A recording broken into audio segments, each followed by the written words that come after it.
Moi, j'ai une théorie qui est que les meilleurs data scientists ont en fait une double casquette assez rare, c'est qu'ils sont à la fois d'excellents software engineers et en même temps, ils ont un excellent sens business pour justement échapper à l'écueil de ne s'intéresser qu'à l'engineering. Bonjour et bienvenue sur Data Driven 101, le podcast qui s'intéresse aux applications concrètes de la data dans toute leur diversité. Je suis Marc Sanselme, fondateur de Scopeo, agence de recherche et développement en data science. Je reçois des professionnels d'horizons variés pour nous parler de leurs aventures, leurs succès, leurs échecs, leurs espoirs, leurs techniques, leurs astuces, leurs histoires et leurs convictions.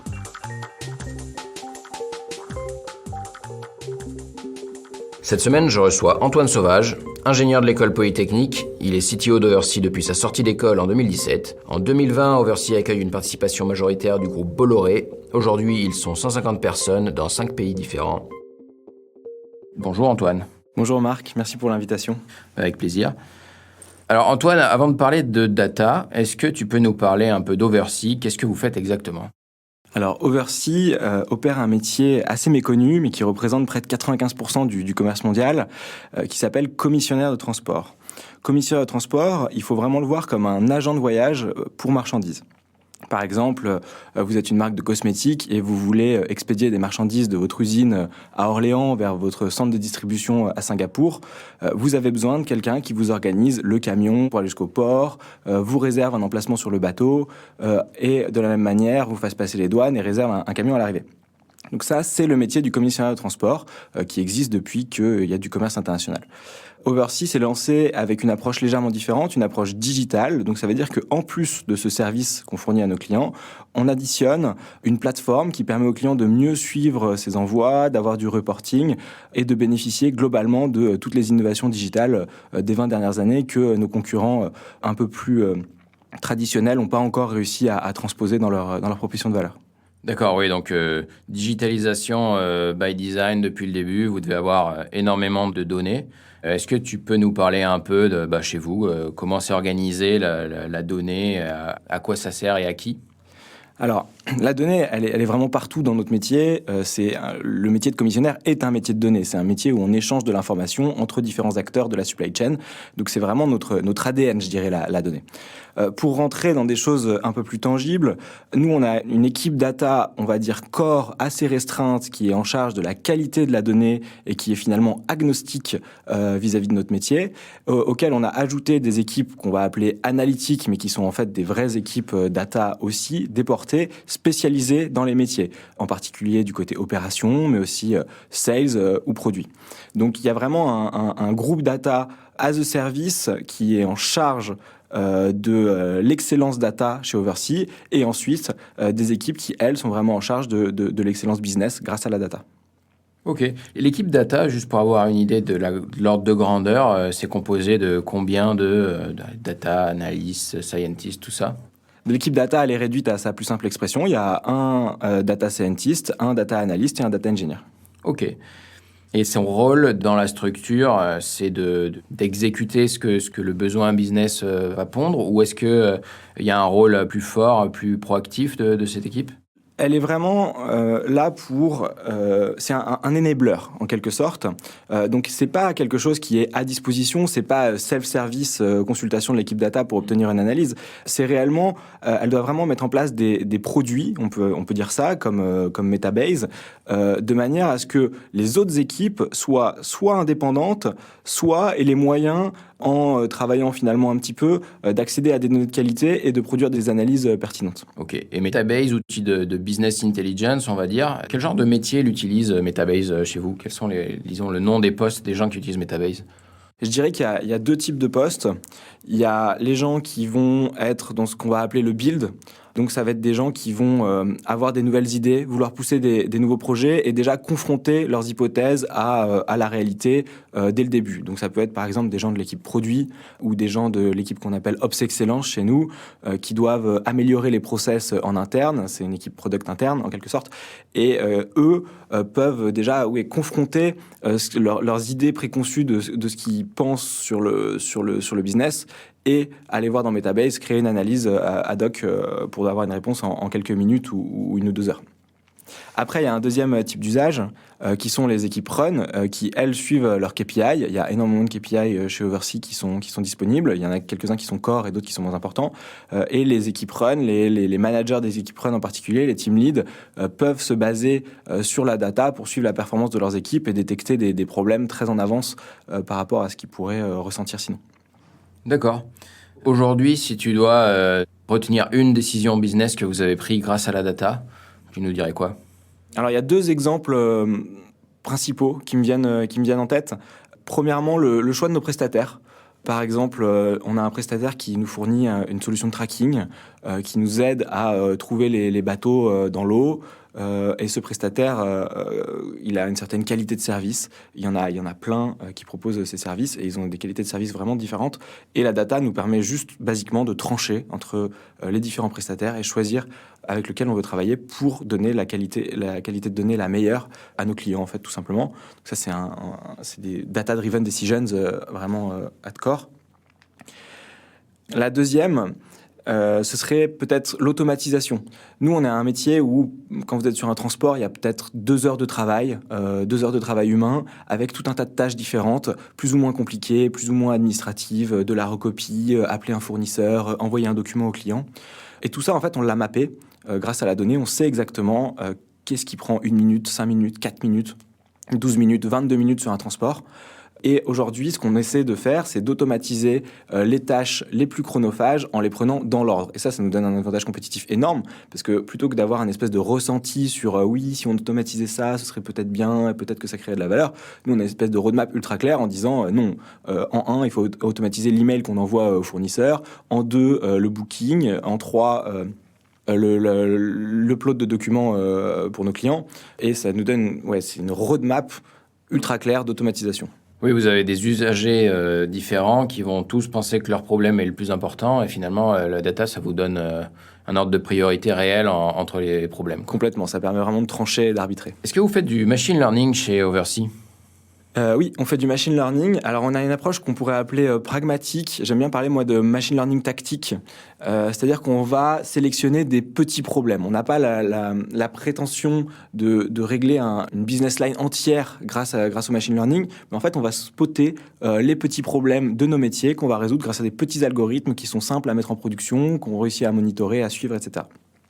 Pour donner des exemples, les 2 problèmes qu'on résout en ce moment grâce au machine learning, il y a une notion de prédiction de prix. Nous, construire un prix, c'est compliqué. Il faut appeler 5, 6, 7 personnes pour faire une proposition à notre client. Je reprends la métaphore de l'agence de voyage. Quand vous voulez construire un voyage pour votre client, il faut que vous appeliez la compagnie aérienne, que vous appeliez l'hôtel, que vous appeliez le taxi, etc. Ensuite, vous packagez ça et ça vous fait un voyage. Pour les marchandises, c'est exactement pareil. Le truc, c'est que peut-être que vous avez envie de donner un prix à votre client sans attendre la réponse du taxi. Parce qu'en fait, le taxi, que ce soit 10, 15, 20 ou 30 euros, ça change pas grand-chose. Nous, pour ces prix-là, on utilise un algorithme de machine learning qui va nous prédire un prix qu'on estime être correct et qui nous permet de répondre aux clients rapidement un prix, on va dire, du package sans avoir à attendre toutes les petites lignes. Et là, l'algorithme est vraiment très, très pertinent. Donc, vous prenez le risque de suivre le prix annoncé par le machine learning. Vous assumez la différence si finalement le prix qui vous revient n'est pas le même. Mais ça vous permet d'aller beaucoup plus vite et de proposer un produit de meilleure qualité, entre guillemets. Tout à fait. Le client a sa réponse en 2 heures contre environ 48 heures sur le reste du marché, ce qui est beaucoup plus intéressant pour lui, quoi. Je voulais aussi parler d'un deuxième cas d'usage qui est la lecture automatique de factures commerciales. Donc là, on est dans la data qui permet des innovations. Donc la facture commerciale, c'est quoi ? C'est un document qui est uploadé par le client sur notre plateforme et qui contient les informations de ce qu'il y a dans un transport. Un transport, c'est un conteneur et dedans des produits. En général, le client ne sait pas exactement quels produits sont dans le conteneur, ou plus exactement, il le sait, mais c'est sur un document PDF obscur, parfois même un scan envoyé par son fournisseur. Et du coup, ça peut être très painful pour lui de savoir où sont les produits. Aujourd'hui, grâce au machine learning, on prend cette image, on prend ce PDF, on le lit automatiquement, on extrait les SKU, les références de chaque produit qui sont dans le conteneur, on l'upload sur notre plateforme et le client y a accès grâce à un moteur de recherche et à tout moment, il peut savoir ma Converse bleue en taille 42, elle est dans ce conteneur-là qui va arriver le 15 novembre au Havre et du coup, je pourrais le vendre à partir du 25 novembre sur mon site de e-commerce. Donc là, c'est vraiment un nouveau use case qu'on débloque, mais à nouveau, c'est du machine learning tactique, c'est vraiment pain point précis qu'on va résoudre grâce au machine learning et sur lequel on va itérer ensuite. Oui, alors pour bien décomposer ici, vous avez des factures et vous utilisez le machine learning et la computer vision pour construire en fait un outil d'extraction du contenu. Et ensuite, ce que vous utilisez, c'est les données et vous les consommez de façon assez limpide, vous les affichez aux clients sur votre interface utilisateur. Tout à fait, elles sont recherchables, etc. En fait, on prend une information qui est cachée dans un document qui est traditionnel dans notre secteur, mais absolument pas digitalisé. Et grâce au machine learning, on s'épargne l'étape de devoir tout ressaisir, ce qui serait en fait même pas économiquement viable de juste ressaisir, parce que un conteneur, ça peut être des centaines de références, et il y a des centaines de milliers de conteneurs qui sont expédiés chaque jour, donc ce serait complètement inviable. Grâce au machine learning, on débloque de la visibilité, on débloque un nouveau use case, et on rend ces données accessibles aux clients, et puis à l'utilisateur final finalement aussi. C'est quoi la plus grande déconvenue que tu as eue avec la data ? De pas en faire assez. Paradoxalement, c'est plutôt des coûts d'opportunité. Je pense que la data, par moment, a des angles morts. Je parle, par exemple, nous, nos sales price les transports, et ils le font avec leur expérience, mais ça reste quand même un marché qui bouge énormément. On l'a vu, là, les prix des transports ont été divisés par 2 en 3 mois. C'est quelque chose qui est compliqué pour l'humain à vraiment intégrer et à réussir à intégrer correctement dans son pricing. Et en fait, on a très tardivement utilisé la data pour aider les sales à pricer. On l'a fait dans les derniers mois. Et en fait, on s'aperçoit que c'est beaucoup mieux. C'est beaucoup mieux à 2 égards. Petit 1, on vend mieux. Les clients sont plutôt plus satisfaits de nos prix parce qu'en fait, ils correspondent beaucoup plus au marché et à ce qu'ils attendent. Et petit 2, les sales sont plus satisfaits puisque finalement, ça les décharge d'une charge mentale qui était juste fatigante et pas du tout créatrice de valeur, en particulier sur les clients qui sont nos clients récurrents où la relation est déjà bien établie. D'accord. Par rapport au fait que vous utilisez du machine learning pour pricer et que les prix évoluent, comment est-ce que vous gérez on va dire ce data drift, pour utiliser un mot technique, le fait que la variable à prédire évolue, sa distribution évolue. Comment est-ce que vous gérez ces choses-là ? Donc déjà, il y a un contrôle a posteriori. Nous, on suit en permanence l'écart entre ce qui est proposé et ce qui est facturé à la fin. C'est quelque chose qu'on suit comme le lait sur le feu. Toutes les semaines, on regarde 98, 96, 99%. C'est des choses qu'on suit. Ensuite, en fait, alors pour rentrer un peu dans le détail, l'algo, il a 2 types de prédictions. Il a la prédiction du prix et il a la prédiction de est-ce qu'il doit envoyer le prix. Donc c'est un algo à 2 étages où en fait certes il y a le prix, mais ensuite il faut savoir est-ce que ce prix on veut l'envoyer au client ou pas en fonction d'un certain nombre de critères. Donc à nouveau on peut entraîner un algo pour savoir est-ce qu'on veut envoyer le prix. Ça dépend évidemment de le prix lui-même. Est-ce que c'est un prix élevé ou pas élevé ? Un prix à 20 €, oui, vous pouvez l'envoyer. Un prix à 20 000 €, non, vous demandez quand même une vérification humaine. Mais il y a aussi beaucoup d'autres choses. Par exemple, le pays de destination. Il y a des pays sur lesquels l'algo sera beaucoup plus précis que d'autres. Le mode de transport, peut-être même la compagnie qu'on souhaite utiliser. Tous ces critères, en fait, permettent d'entraîner un deuxième algo dont l'output, c'est l'indice de confiance dans le prix et ensuite la décision de envoyer ou non ce prix, quoi. D'accord, donc vous évaluez un peu le niveau de risque qui va avec le prix rendu. Tout à fait. Alors, est-ce que tu as une opinion à nous partager sur la data ?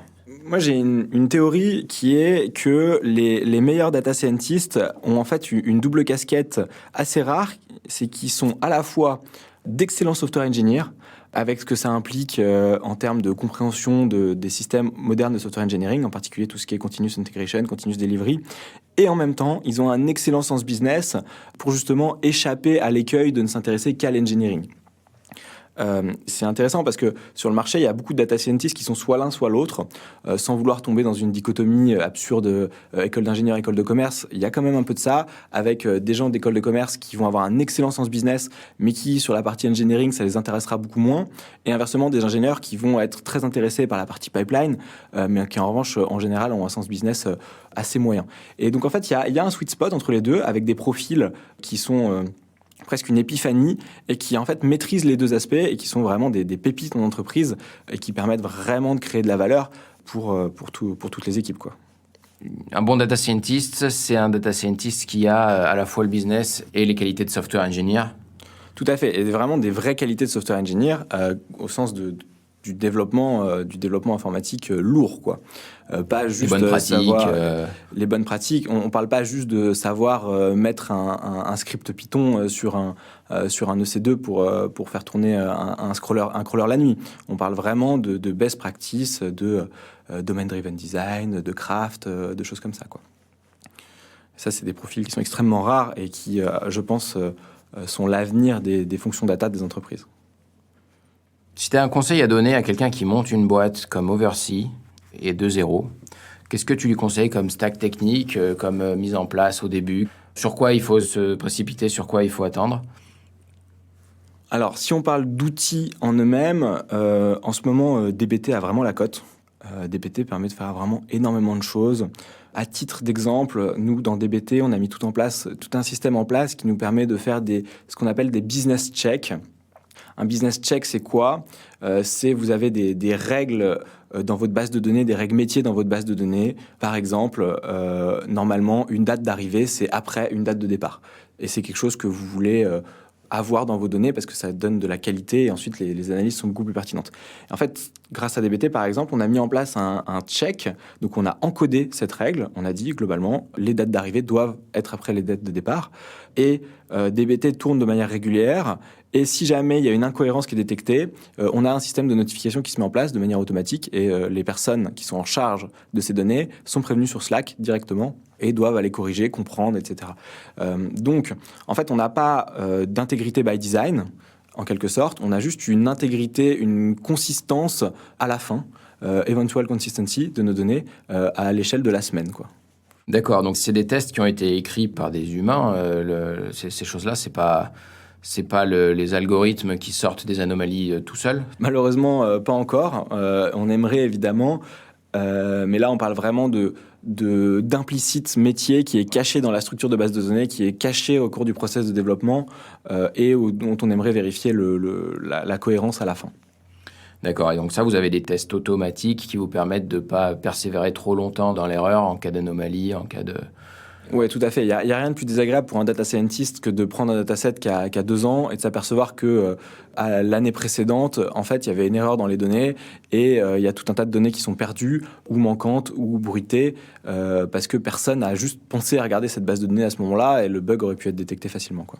D'accord, donc même des données qui ne vous servent pas immédiatement, vous avez des tests pour vérifier que par la suite, si on a besoin de ces données-là, elles sont intègres.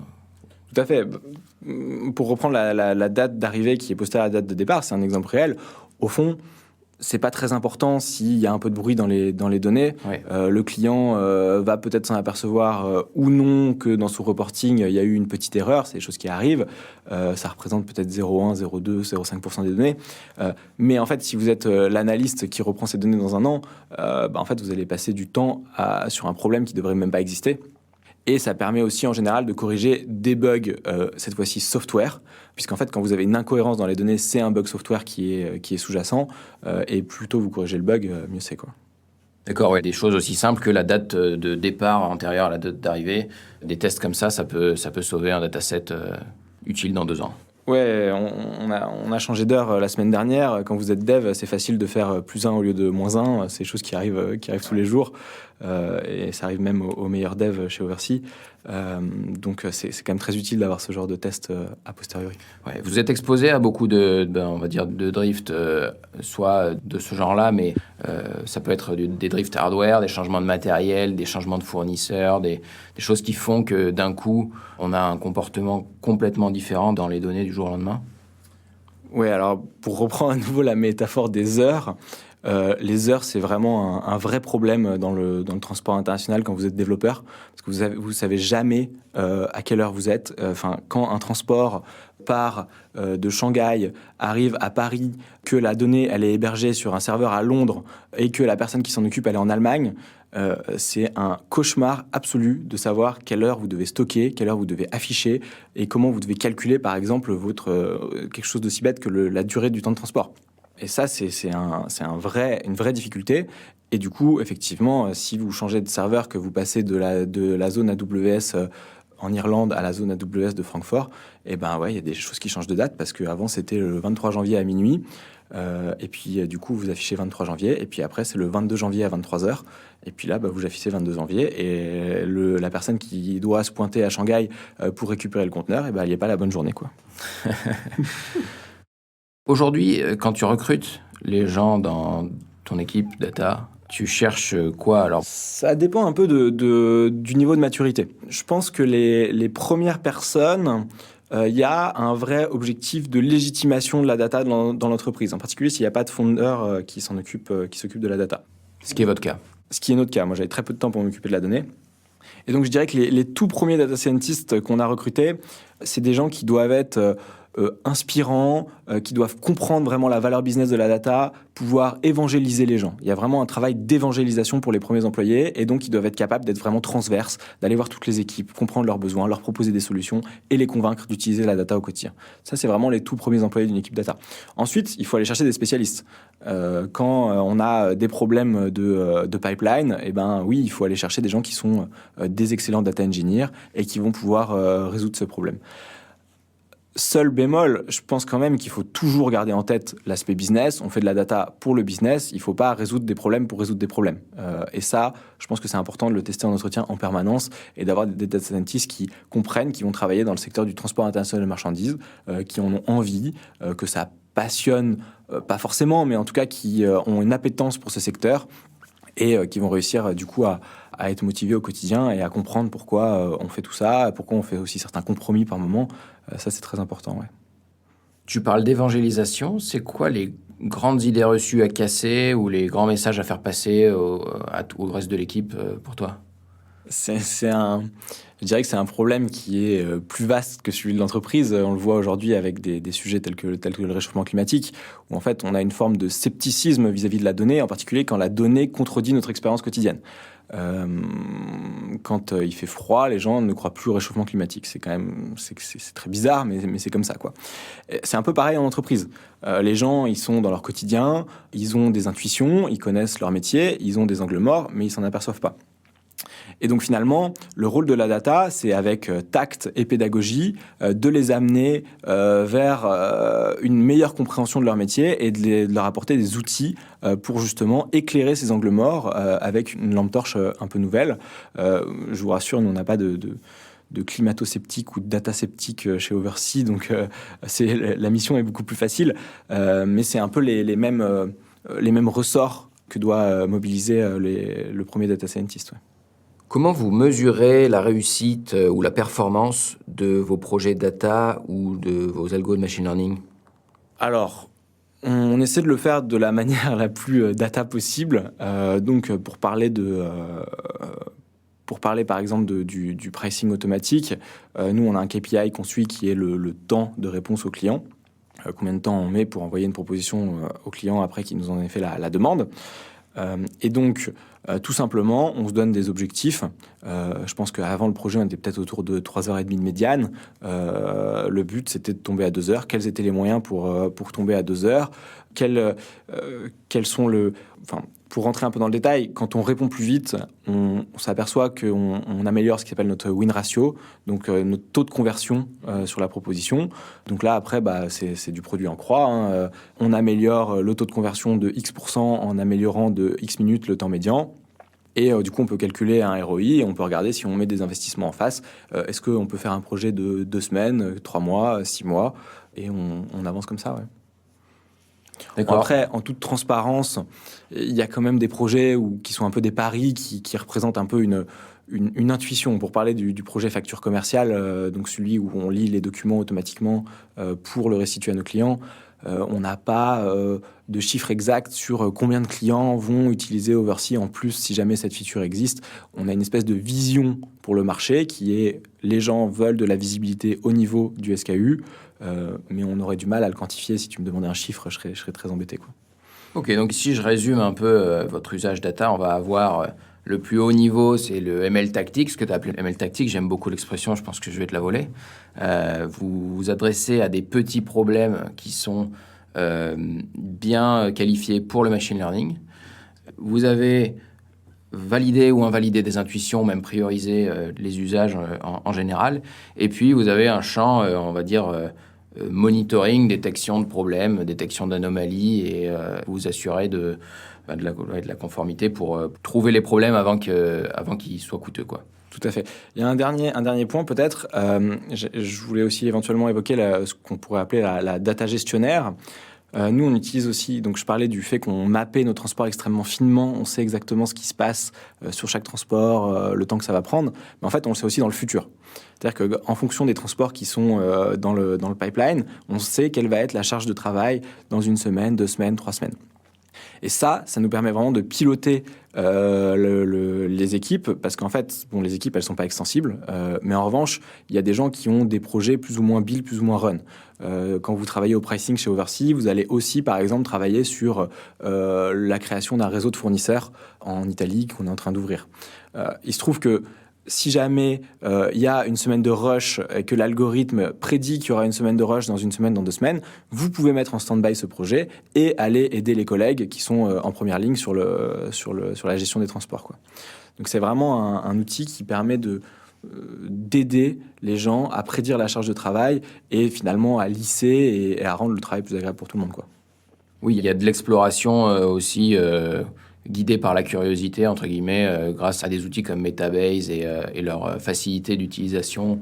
Le fait que votre stack technique est bien construite derrière, ça vous permet un peu de suivre votre intuition, de visualiser des choses et peut-être prendre des décisions à la volée par rapport à ce que vous avez vu, quoi. Ouais, tout à fait, c'est le but en tout cas. Et on a bien compris que donc la data vous avez énormément aidé à prendre plein de décisions. Est-ce qu'à un moment donné, vous vous êtes dit, ça, c'était un peu gadget, ce truc-là, cette visualisation-là, on n'en a pas besoin C'est le combat des data scientists et de Metabase. Metabase, c'est super parce que tout le monde peut créer ses questions, faire ses analyses. Le pendant de ça, c'est que c'est un bazar sans nom et qu'il faut une rigueur et une force contraire pour que ce système tienne. Il y a, je pense, des centaines de dashboards sur Metabase qui ont été utilisés 1 fois, 2 fois, 3 fois, et en fait, on s'est aperçu que ça fonctionnait pas. Est-ce que je dirais que c'est une erreur ? Non, je pense pas. Je pense que c'est le signe que les gens utilisent la data, veulent s'en servir, mais un peu à la manière de l'agile en software. Bien malin serait celui qui arriverait à prédire ce qui sera vraiment utile au client au jour zéro, quoi. C'est une façon d'explorer et de s'approprier l'outil. Exactement. Et donc moi, je suis plutôt optimiste, et finalement je trouve que c'est plutôt le symbole d'une réussite qu'il y ait autant de déchets. Évidemment, je préférerais que Metabase soit très bien rangé, que chacun ait son dashboard et avec toutes les informations ultra pertinentes pour lui, mais c'est un monde qui n'existe pas, de la même manière qu'on ne peut pas créer un software qui répond à toutes les demandes de nos clients en commençant le premier jour. D'accord, donc Metabase, cet outil de business intelligence, il y a trop de dashboards dessus. Qui c'est qui les fait, ces dashboards ? C'est les data scientists ou c'est vraiment tous les usagers de Metabase, c'est-à-dire des gens qui ne sont pas data... Alors tout le monde peut en faire. Voilà.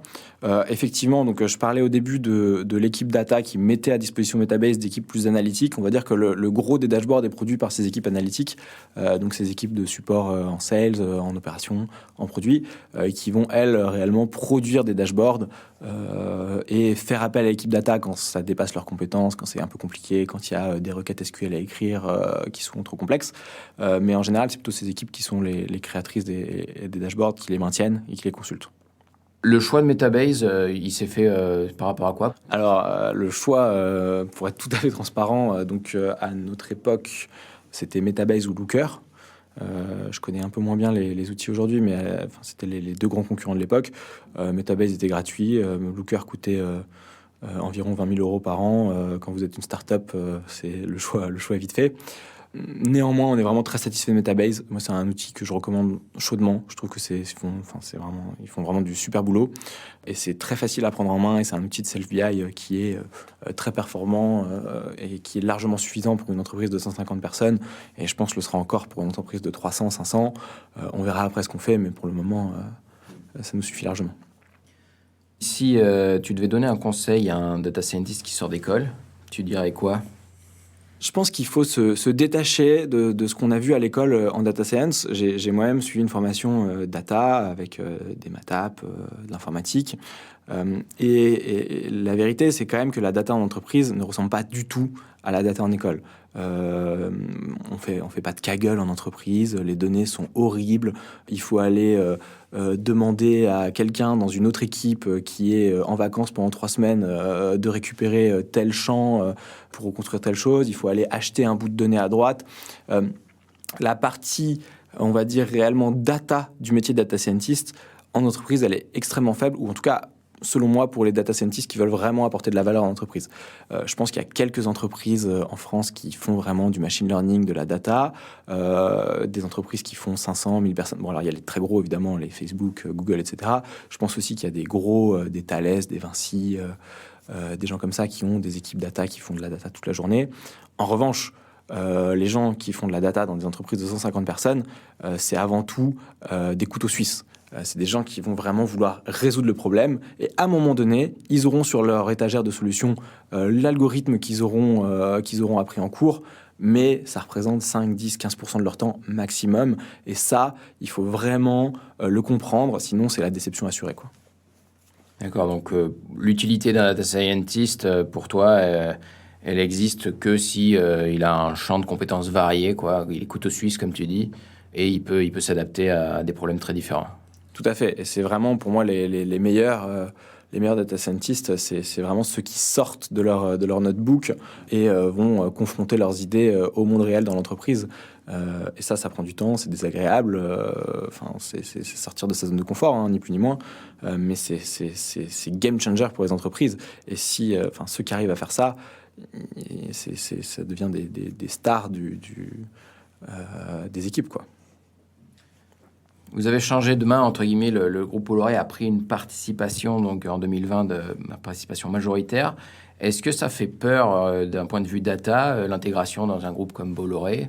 Nous, on parle de participation majoritaire. Le terme exact serait vraiment investissement. Le groupe Bolloré a compris dès le début de nos discussions qu'il n'y aurait pas d'intégration, que c'était pas le but. Eux croient en nos visions de marché, eux-mêmes sont commissionnaires de transport, c'est le leader français de la commission de transport, et donc eux croient en notre position de marché, eux comprennent que la digitalisation arrive à grands pas et que nous on est en train de réussir ce pari. Eux ont des problématiques différentes, c'est un groupe gigantesque avec des problématiques de volume, des problématiques de change management, etc. Ils savent qu'on ne peut pas leur apporter le changement chez eux.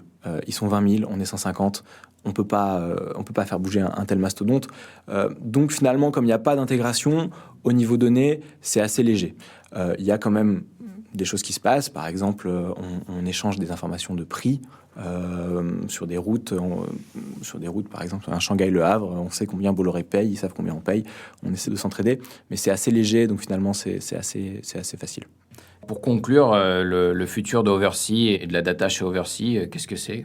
Toujours prendre des décisions data-driven, continuer cette évangélisation, continuer cette KPIisation de nos métiers pour pas prendre des décisions qui soient trop basées sur l'intuition. Il faut de l'intuition dans notre métier, hein, je dis pas le contraire, mais il faut quand même, à un moment donné, se baser sur des chiffres, en particulier lorsqu'on est beaucoup.